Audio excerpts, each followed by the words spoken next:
कल्पना गरौँ, संसारमा बिजुली बत्ती कहिल्यै नबलेको भए के हुन्थ्यो होला। रात पर्दा सबै अँध्यारो हुन्थ्यो, घरभित्र केवल मट्टीतेलका बत्ती, धुवा र मानिस केवल ताराको उज्यालोमा काम गर्थे।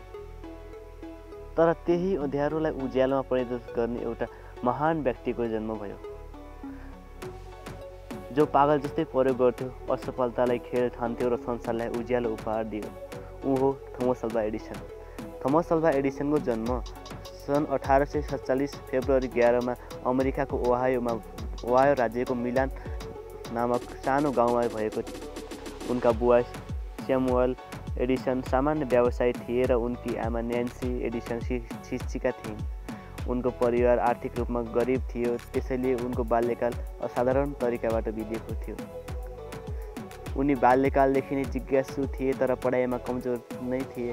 उनी विभिन्न प्रयोग गर्थे। एक दिन उनले आगो किन बल्छ भनेर बुझ्न खोज्दा उनले आफ्नै घरमा आगो लगाइदिए। जसरी उनी बढ्दै गए, उनले समय दिएर उनी कहिल्यै खाली बस्दैनथे। उनले एउटा खाली रेलको डिब्बा उनले आफ्नै सानो प्रयोगशालामा रूपान्तरण गरे। त्यहाँ उनले रासायनिक प्रयोग गर्न थाले, तर अचानक त्यही रेलको डिब्बा विस्फोट भयो। तर रेलको डिब्बा विस्फोट भएको हुनाले उनलाई केही भएन। 16 वर्षको छँदा उनले टेलिग्राफ अपरेटरको काम पाए।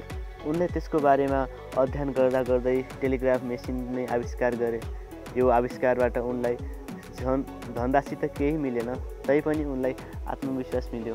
त्यसपछि 1879 मा बिजुली बत्ती आविष्कार गरे, जसलाई 979 पटक बनाउँदा असफल भए, तर 1000 पटक बनाउँदा सफल भए। त्यसपछि उनले फोनोग्राफ, मुभी क्यामेरा, ग्रामोफोन र इलेक्ट्रोनिक लाइट सिस्टम बनाए। त्यसपछि उनले 1871 मा मेरी स्टिलसँग विवाह गरे र उनको मेरी स्टिलको मृत्यु भइसकेपछि उनले मिना मिलरसँग दोस्रो विवाह गरे।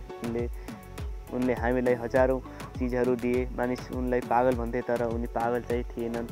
सन् 1971 अक्टोबर 28 मा 84 वर्षको उमेरमा उनी सदाका लागि हामीबाट टाढा गए।